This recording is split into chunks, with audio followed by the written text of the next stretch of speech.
मंगलाचरण के लिए सुनते हैं आप सबको जोड़िए। स्वयंभुवां भूतहितेन भूतले समञ्जस्य ज्ञान विभूति चक्षुषा विराजितं येन विद्वन्वतात्मा क्षपाकरे देव गुणोत्करे करे वन्दु श्री अरिहन्त वीतराग विज्ञान वरनुवार भावना जग जीवन हित जान। जब अनंत सिद्ध परमेश्वरी भगवान की जय, देवादिदेव मुनीश्वर भगवान की जय, परम पूज्य देव तपस्याची सुंदर सागर देव की जय, परम पूज्य आरिका स्नेहवती माता जी की जय, आरिका संघ की जय, जिनवाणी माता की जय, श्रीमद् जैन धर्म की जय। माता जी की चरण में वंदना भी करते हुए, माता जी की चरण में इच्छा भी करते हुए आगम के शब्दों को आपके समक्ष रखने का प्रयास। हम देख रहे हैं 12 भावनाओं को, उसमें जानने का प्रयास कर रहे हैं कि इन 12 भावनाओं को हम अपने जीवन में पहले तो जाने और फिर क्या करें, रोज अभ्यास करें, रोज प्रैक्टिस करें, विचार करने का प्रयास करें। तो क्या होगा, धीरे धीरे धीरे धीरे हम लोग जो इस संसार में अटकने के जो कारण है उनसे थोड़े थोड़े दूर हटेंगे और जो मोक्ष मार्ग में बढ़ाने वाले कारण है उनको अपना कर अपनी आत्मा का हम हित करेंगे। तो कल हमने समझा था कि आश्रव भावना के बारे में हमने समझा था, उसमें बताया था, क्या बताया था, कर्मों के आने के द्वार को आश्रव कहते हैं। तो उसके भेद बताए थे, किस किस वजह से आते हैं आश्रव, किस किस वजह से होता है, मिथ्यात्व, अविरति, कषाय और योग। प्रमाद जो गर्भित होता है, आप लोगों ने टोटल करके मुझे बताने आ गए थे कि 57 टोटल नहीं होते, ज्यादा हो रहे। तो प्रमाद को काउंटिंग नहीं करते हैं, प्रमाद का जो भेद है वो कषाय के अंदर क्या हो जाता है, गर्भित हो जाता है। तो इसीलिए काउंटिंग करते वक्त अपन बात करते हैं मिथ्यात्व की, अविरति की, 5 और 12 17 और कषाय 25। तो कितनी होती है, जोड़ो 17 और 25, कितना होता है 17 और 25, 42। और उसके बाद में अपन को 15 योग जोड़ने हैं। तो ऐसे करके ये 57 हो जाते हैं और जो प्रमाद के भेद है वो कषाय में गर्भित होते। तो हमने ये जाना था, तत्वार सूत्र में वह स्वामी आचार्य देव ने भी बताया है कि आश्रव के 57 कारण है जिनकी वजह से कर्मों का आना होता है, कर्मों का आश्रव होता है। आश्रव के भी 2 भेद जाने थे, एक तो जाना था द्रव्य आश्रव, दूसरा जाना था भाव आश्रव। भाव आश्रव क्या होता है, राग द्वेष रूप जो परिणाम होते हैं उनके निमित्त से जो कर्मों का आना होता है उसे कहते हैं भाव आश्रव। और उनके निमित्त से क्या होता है, द्रव्य आश्रव होता है। जो पुद्गल परमाणु जो प्रदेश अपनी आत्मा में आते हैं तो उस पुद्गल परमाणु को क्या कहते हैं, द्रव्य आश्रव। इसको और अच्छे से एक्सप्लेन करेंगे तो क्या होगा, 4 प्रकार के कर्म के भेद होते हैं, स्थिति होती है। एक तो होता है प्रकृतिबंध, दूसरा होता है स्थितिबंध, तीसरा होता है अनुभागबंध, चौथा होता है प्रदेशबंध। तो जो प्रकृति और जो क्या नाम है ये प्रदेश, उसको अपन क्या कह सकते हैं, क्या कह सकते हैं, द्रव्य आश्रव, द्रव्य बंध कह सकते हैं। क्योंकि जो प्रकृति होता है उसमें ज्ञानावनादि 8 कर्म आते हैं और जो पुद्गल परमाणुओं की संख्या आती है उसे कहते हैं प्रदेश। तो जो प्रकृति व प्रदेश बंध हुआ वो तो हो गया अपना द्रव्य बंध में, और जो भाव में आता है वो कौन सा हो गया, जो भाव के कारण उन कर्मों में जो स्थिति और अनुभाग पड़ता है उसको क्या कहेंगे, भाव। ठीक है, तो ये अपन ने आश्रम के बारे में जाना था कि हमें जो कारण है उन कारणों से निवृत्त होना है और अपन को अभी तो हम शुद्ध उपयोग नहीं कर सकते हैं, इनसे रहित पूरी तरीके से नहीं हो सकते, तो बेस्ट ऑप्शन क्या है कि हम शुभ का आश्रव करें और अशुभ को छोड़ें। अब आते हैं आज की भावना कौन सी है, संवर भावना। तो संवर भावना क्या कहती है, क्या है संवर की डेफिनेशन, ये भी तत्व सूत्र में ही आया है। आश्रव के धर्म को बंद कर देना, ये तो बहुत बेसिक हो गया, पर अगर सूत्र के हिसाब से बात करें तो आश्रव निरोधः संवरः, जहां पर आश्रव का निरोध हो जाता है उसको क्या कहते हैं, संवर। निरोध का मतलब, आज मेरे हाथ में है ना ऐसी किताब लगी है कि उसकी वजह से क्या है, मैं इतने अच्छी परफेक्ट शब्दों का यूज कर रही हूँ, जो एकदम शास्त्र की भाषा है, जो मुझे अभी छुल्लक जी ने दी है, तो फिर शाम के वक्त ही दी। तो अपन ने उसमें क्या पढ़ा, अभी क्या बता रही थी मैं कि आश्रव निरोधः संवरः, जहां पर आश्रव का निरोध होता है, जहां पर कर्मों का आना रुकता है, कर्मों का आना बंद हो जाता है, उसको कहते हैं संवर। और ये संवर क्या करता है, हमें कर्म से मुक्ति दिलाता है। तो आगे यही बता रहे हैं कि जो संवर का इच्छुक प्राणी होता है तो वो क्या करता है, पहले तो प्रमाद को त्यागता है। क्या करता है, प्रमाद को त्यागता है, और प्रमादी होकर क्या करता है, व्रतों में प्रवृत्ति करता है। उसके बाद में वो भुक्ति को धारण करता है, फिर समिति को, फिर धर्म को, फिर 12 भावनाओं को, फिर परिचय को, फिर चारित्र को करता है। तो इन सब को धारण करने से क्या होगा, संवर होगा। तो अपना मंगत राय जी ने जो लाइनें लिखी है 12 भावनाओं में, उसको पढ़ते एक बार। जो मोरी में डांट लगावे तब जल रुक जाता, त्यों आश्रम को रोके संवर, क्यों नहीं मन लाता।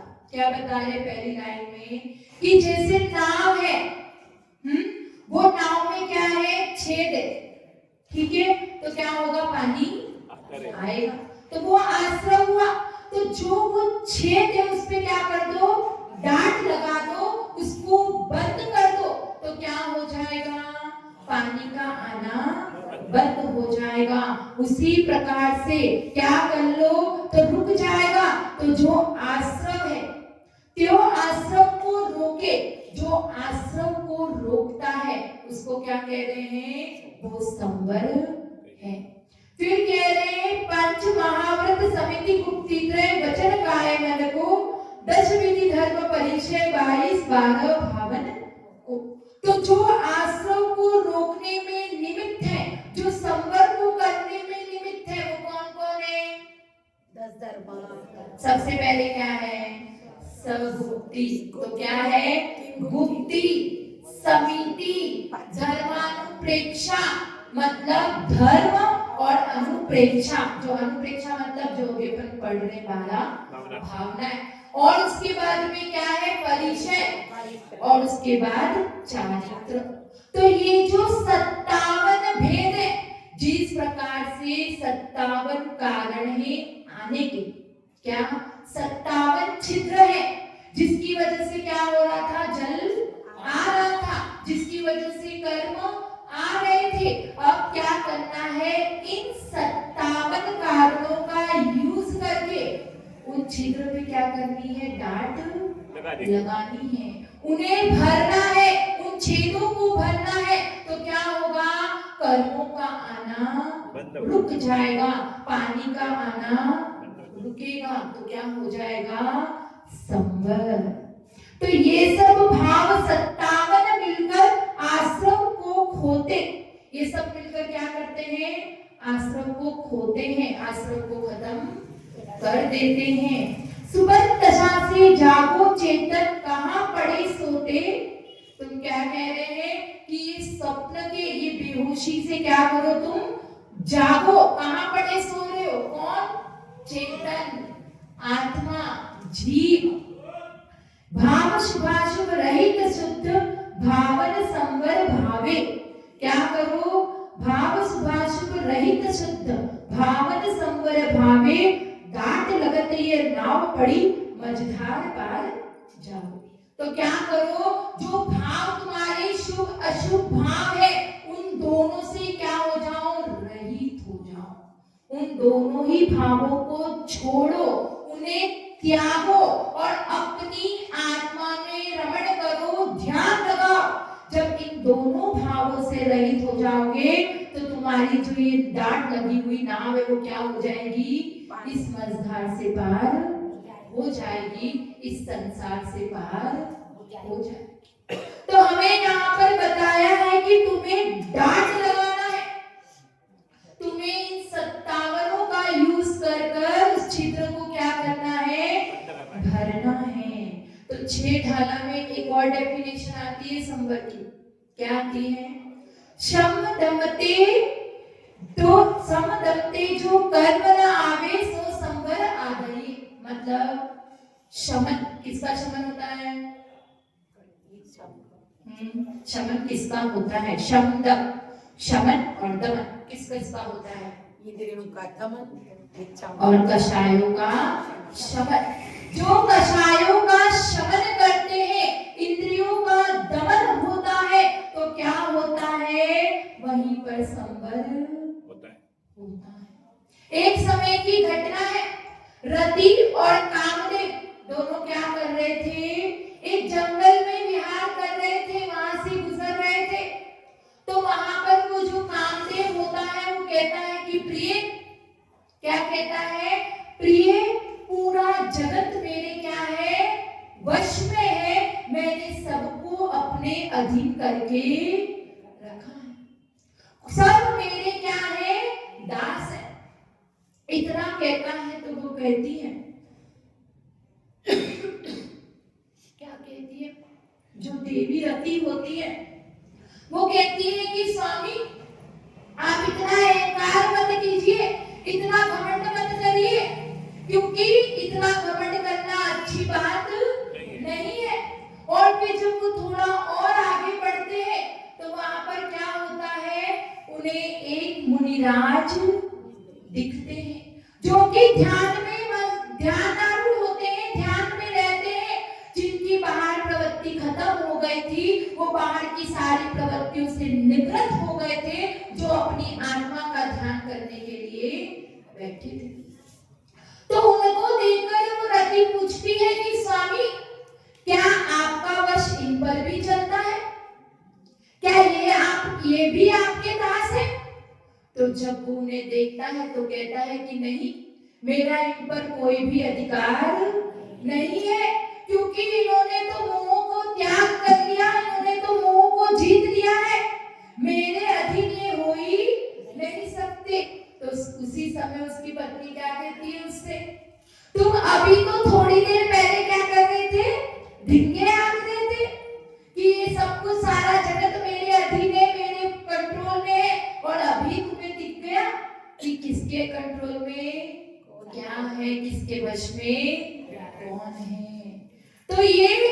तो वो कहता है कि प्रिय ये तो क्या है, जो इंद्रियों के दास है, जो संसारी प्राणी इंद्रियों के दास है, वो क्या है, मेरे दास हैं। लेकिन जिन्होंने इन इंद्रियों को, इन मोह को जीत लिया है, उनके दास तो वो तो मेरे कभी भी दास बन नहीं सकते। मैं उनका क्या हूँ, दास हूँ। मेरे में इतनी शक्ति नहीं है कि मैं इस अनंत प्रभु को अपना दास बना सकूं।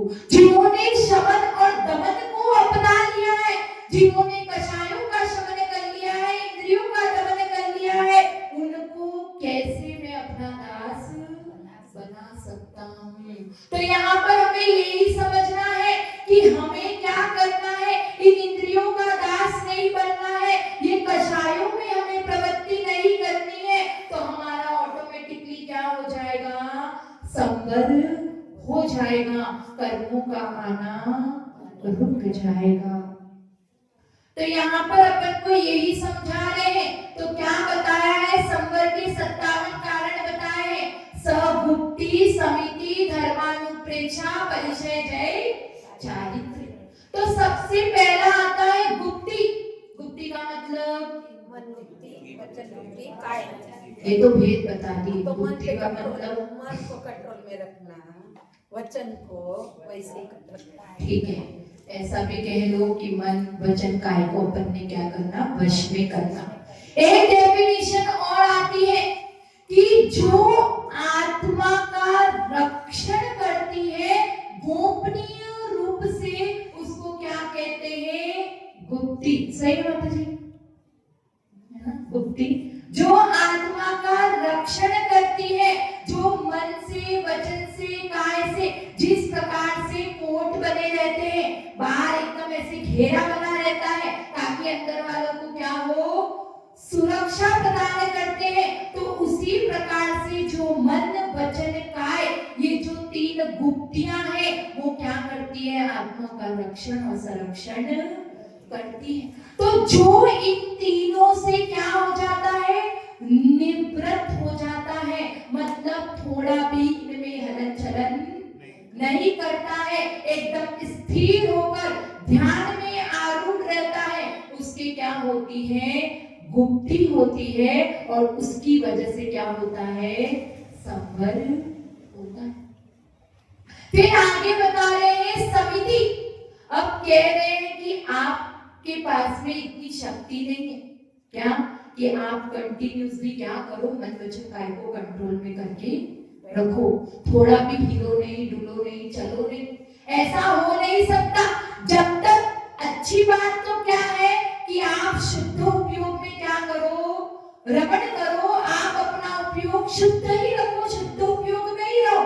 लेकिन जब आप शुद्ध उपयोग में नहीं रह सकते तो क्या करो, शुभ उपयोग में आ जाओ, क्योंकि शुभ अशुभ उपयोग में जाने से अच्छा है कि शुभ उपयोग में रहो। जिस प्रकार से सर्कस का व्यक्ति होता है, वो क्या करता है, ऊपर ऐसे केबल तार बांधता है और उस पर चलकर अपन को दिखाता है, लेकिन नीचे क्या होती है, नेट बंधी रहती है। तो क्या है कि उस पे चलते चलते अगर गिर जाए तो जमीन पर नहीं गिरेगा, उस नेट पे गिरेगा। तो उसी प्रकार से क्या कह रहे हैं कि आप शुद्ध उपयोग में चलो, उस तार पे चलो, लेकिन जब उस तार पे चलने में समर्थ नहीं हो, गिरने लगो, तो आप अशुभ उपयोग में जो पतन का कारण है उसमें न गिर के शुभ उपयोग में गिरो, वो तुम्हारे लिए अच्छा है। हम कह देते हैं कि पुण्य और पाप दोनों है, दोनों को छोड़ना है, दोनों को ये करना है, लेकिन पाप से बहुत बहुत बेटर क्या है, पुण्य। अगर पुण्य होगा तो ही तुम क्या कर पाओगे, धर्म कर पाओगे, और तो ही क्या होगा, हम उस अनंत पद को भी पाना है तो पुण्य चाहिए। जो तीर्थंकर है, जो अनंत प्रभु है, जो केवली है, वो भी उस पुण्य को छोड़ नहीं पाए। क्या उनके पास में पुण्य नहीं है? उनका पुण्य कब जाता है? उनकी जो पुण्य की सत्ता है, जो पुण्य प्रकृतियां है, वो कब जाती है? जब वो 14वें गुण स्थान में आरूढ़ होने वाले होते हैं, जब वो योग निरोध करते हैं, तब जाके वो जो घातिया प्रकृतियां हैं, वो तब जाकर वहां पर क्या होती है, पूरी तरीके से नष्ट होती है। तो पुण्य से तो अरिहंत प्रभु भी नहीं बच सकते, तो आप और हम क्या है? हम उस पुण्य को हे कर करके उसकी क्रियाओं से बचना चाहते हैं। तो यहाँ पर कह रहे हैं कि पाप से बहुत ज्यादा पुण्य उपादेय है, क्योंकि जो सम्यक दृष्टि, देखो दो प्रकार का है, मिथ्या दृष्टि और सम्यक दृष्टि। टाइम बहुत हो गया। तो जो सम्यक दृष्टि और मिथ्या दृष्टि, तो क्या बता रही थी कि जो मिथ्या दृष्टि है वो पुण्य करेगा तो क्या है, उसकी इच्छा क्या है कि मैं भोगों को भोगूं, मैं संसार के जो सबसे उत्कृष्ट भोग है, जो सुख सुविधाएं वो मुझे मिले, वो ये सोचकर पुण्य करेगा। लेकिन जो सम्यक दृष्टि का पुण्य होता है वो क्या होता है, वो भी मोक्ष का ही कारण बनता है, वो भी मुक्ति का ही कारण बनता है, क्योंकि सम्यक दृष्टि इस संसार से पार हो, वो उस मोक्ष पद को प्राप्त करे। और जो मिथ्या दृष्टि का पुण्य होता है वो इस संसार में ही रखने का होता है। इसीलिए सम्यक दृष्टि का पुण्य भी क्या है, परंपरा से मोक्ष का कारण है। तो आचार्य देव कह रहे हैं कि तुम मुक्ति में नहीं रह सकते तो समिति में क्या करो, प्रवृत्ति करो। मतलब उठना, बैठना, चलना, फिरना, खाना, पीना और ग्रहण करना, छोड़ना, ये सब कुछ क्या करो, उठाना, रखना, ये सब कुछ तुम क्या करो, समिति पूर्वक करो, देख रेख कर करो, ध्यान रख कर करो कि किसी भी जीवों का हमारे द्वारा घात ना हो जाए। इन भावों के साथ में करो कि उन प्राणियों को हमें बचाना है, उन जीवों को हमें बचाना है। तो 5 समिति के नाम क्या है, भाषा, तो ईर्या समिति, भाषा समिति, एषणा समिति, आदान निक्षेपण समिति और व्युत्सर्ग या उत्सर्ग समिति। तो ईर्या समिति मतलब 4 हाथ देकर चलना। तो कोई व्यक्ति था वो चल रहा था ऐसे ऊपर देख देख के, तो मुनिराज ने जो उसको साधु मिले तो उन्होंने उससे कहा कि तुम ऐसे ऊपर देखकर क्यों चल रहे हो, कैसे चलना चाहिए, नीचे देखकर चलना चाहिए। तो वो व्यक्ति कहता है कि ये तो क्या है, मुनिराजों का मूल है, हमारा तो है नहीं, हम क्यों देखकर चले। तो वो मुनिराज उससे कहते हैं कि हमारा मूल गुण है लेकिन हमारा सर्व देश मूल गुण है, तुम्हारा एक देश तो मूल गुण है। और जो सभ्य इंसान होता है उसको देख कर ही, नीचे देख कर ही चलना चाहिए। तो यही क्या है, सभ्य व्यक्ति की पहचान है। और 3 लाभ भी है, आप लोगों को पता है कि नीचे देखकर चलने के 3 लाभ, कोई पता है ना, कांच नहीं घुसेगा, कांटा नहीं घुसेगा, और नहीं घुसेगा, हाँ सब मतलब अपने डोरी समझ के पावड़े में सर पर हाथ हो। अच्छा, ऐसा ठीक सब है। देखा के चलना। पहला कारण क्या है कि जो नीचे पड़ी हुई वस्तु होती है वो दिख जाती है, मिल जाती है ना, देखोगे तो मिलेगी। दूसरा कारण क्या है, जो बताया ठोकर ना लगे। दूसरा कारण क्या फायदा होगा, दूसरा हमें, पहला तो पड़ी हुई वस्तु मिल जाएगी, दूसरा हमें ठोकर नहीं लगेगी, और तीसरा क्या होगा, जीवों की रक्षा भी हो जाएगी, हिंसा भी नहीं होगी। तो हमें ईर्या समिति का पालन करना है। फिर दूसरा आया भाषा समिति। हम क्या कहते हैं कि सच क्या होता है, कड़वा होता है, तो कैसे भी बोल दो। हमें अपने वचन को संभाल कर बोलना है, हित मित प्रिय वचन हमें बोलना है, क्योंकि जैसा हम बोलते हैं तो वैसी हमारी पहचान होती है। अगर हम किसी को आघात करने वाला वचन बोलेंगे तो क्या होगा, हमें कर्मों का आश्रम होगा और हमें बंध होगा, तो हमारा संबंध हो नहीं पाएगा। तो कहते हैं कि देखो बोलना ऐसे कि वाणी से भी इंसान की पहचान होती है, अपने कुल का, अपने परिवार का, अपने शिक्षण का उससे पता चलता है। एक बार की बात है, राजा, मंत्री, कोतवाल और सिपाही चारों भ्रमण के लिए निकले। चारों एक जंगल में पहुंचे तो वहां पर क्या हुआ, शेर आ गया। तो उस शेर से क्या हुआ, राजा तो उस शेर को मारने के लिए पीछे भागा और ये तीनों भी क्या हो गए, बिखर गए। तो अब चारों बिखर गए, एक दूसरे से अलग हो गए। अब उन्हें क्या था, रास्ता पता नहीं चला। अब जो राजा था वो ढूंढते ढूंढते क्या हो गया, एक जगह पर पहुंचा। वहां पर एक साधु महात्मा थे और वो क्या थे, अंधे थे। अब वो अंधे थे तो राजा उनसे पूछता है कि महात्मा, आपने किसी को यहाँ से जाता हुआ देखा क्या, कोई इस मार्ग से गया है क्या। तो वो जो साधु बाबा होते हैं वो कहते हैं कि महाराज जी मैंने नहीं देखा और यहाँ से अभी कोई नहीं गया है और यही पास में क्या है, यहाँ से आप जाना तो आपको सड़क मिल जाएगी। अब वो राजा चला गया, पीछे से आया मंत्री। अब वो मंत्री पूछता है कि संत जी आपने किसी को यहाँ से कोई गया है क्या यहाँ से? तो वो बताते हैं कि हाँ मंत्री जी यहाँ से अभी राजा जी गए हैं, मैंने उनको मार्ग बताया है, आप भी इसी रास्ते से चले जाओ। अब उसके बाद में थोड़ी देर बाद तीसरा व्यक्ति आता है कोतवाल। वो आके कहता है कि सूरदास जी आपने किसी को यहाँ से जाते हुए देखा क्या?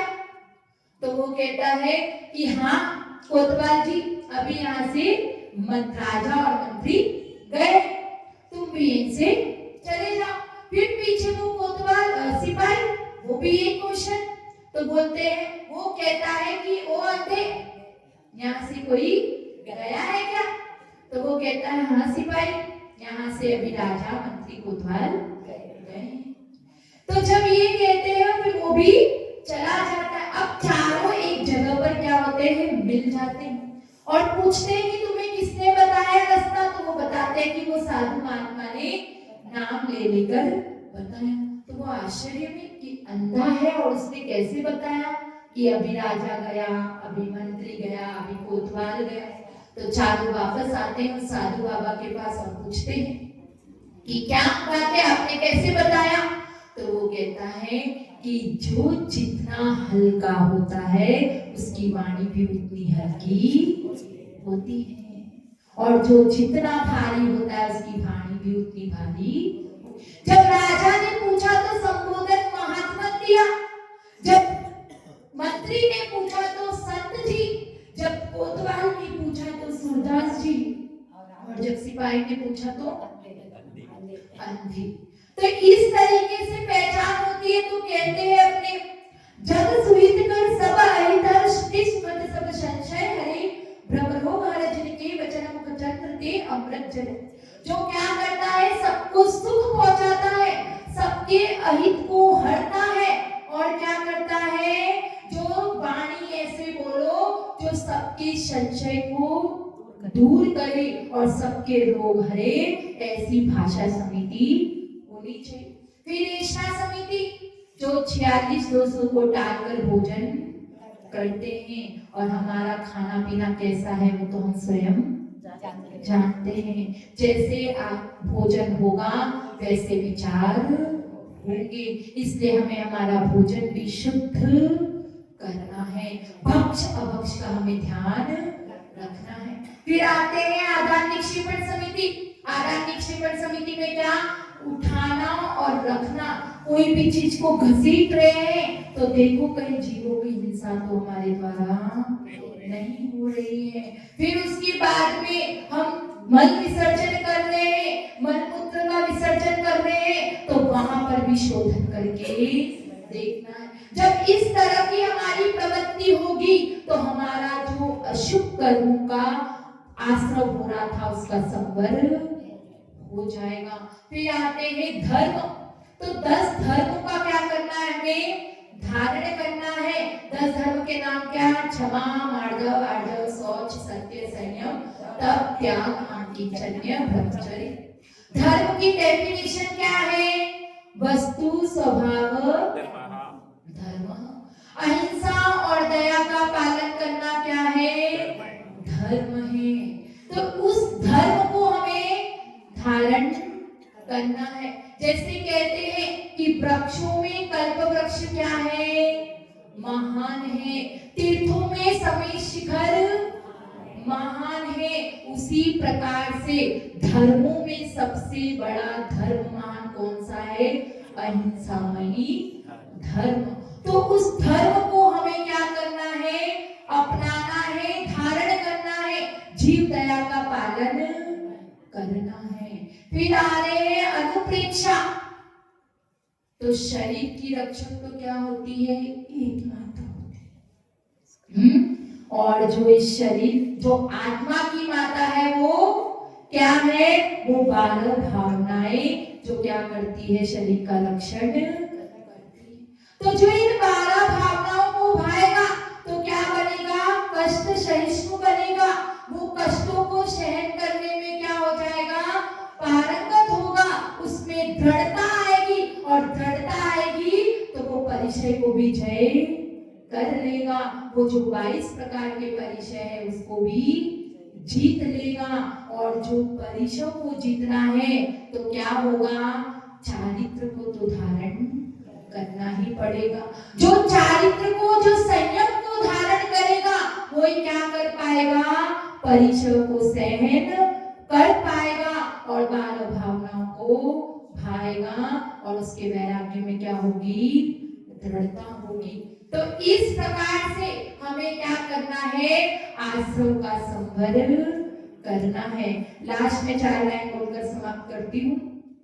मिथ्यात्व का वमन करो, मिथ्यात्व का क्या करो, वमन करो, कषायों का शमन करो, इंद्रियों का दमन करो, प्रभु का भजन करो, आत्मा में रमण करो, स्वरूप में लीन हो और संवर की आराधना करो, मुक्ति में वास करो। जय भगवान जय श्री कृष्ण जी को देवी परम पूज्य आरिका सुलेमती माता जी की, आरिका संत की।